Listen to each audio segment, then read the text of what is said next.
audio jungle.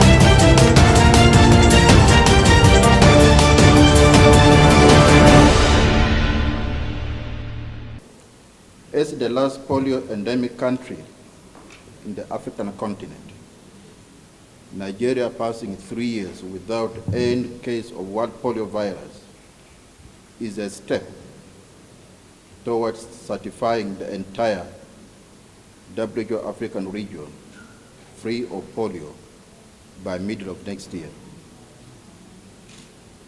Following Nigeria's 3-year mark, the African Regional Commission for Certification of Polio Eradication will now begin a rigorous process to confirm if each country in the region is actually free of the virus.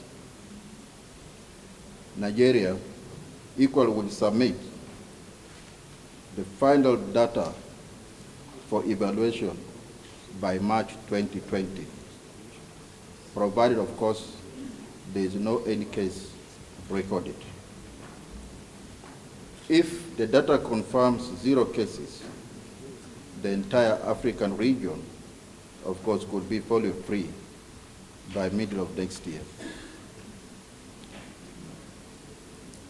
Only WHO regions, not individual countries, can be certified free. Therefore, Nigeria will not be considered officially wild polio virus free until the Africa Regional Certification Committee completes its regional evaluation. As long as polio virus still exists in parts of the world, currently we have Afghanistan and Pakistan, all children are at risk. So we must maintain the momentum towards regional and global certification. Once more, let me congratulate the government of Nigeria and the people of Nigeria.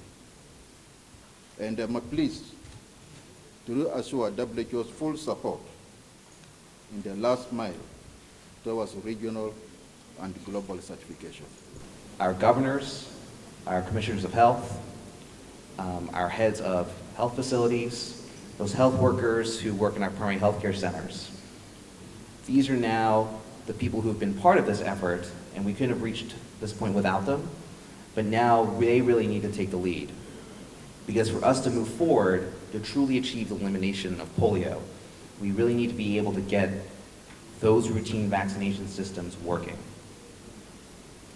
Because eventually we have to move beyond having to respond to outbreaks of polio. For us to truly say that we have controlled polio, that we've eliminated polio, that we've eradicated polio, now it's the daily routine that must be strengthened.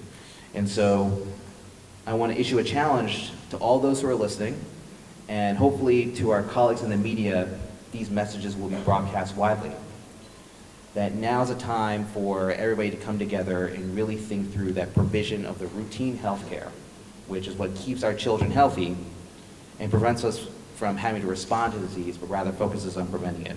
I want to take this time out to appreciate the valiant sacrifice, service, dedication of the National Polio Emergency Operations Center. May I please ask you to give them a round of applause.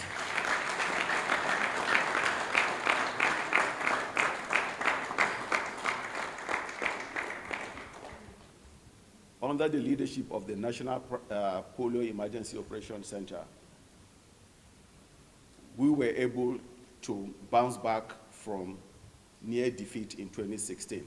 It is only because of the dedication and leadership provided by all the leaders we have at the Polio EOC that we are here today. In a few minutes, this press conference will end, but I'm sure that they will go back to the trenches and continue to work. They are the heroes of all of this fight. So anywhere, anytime you see anybody who has worked in the National Polio EOC, please doff your hat for them because they are doing an incredible job. I dare say that there's hardly anywhere in Nigeria where work is going on round the clock as we find in the National Polio EOC and the National Emergency Routine Immunization Coordinating Center. These guys are amazing.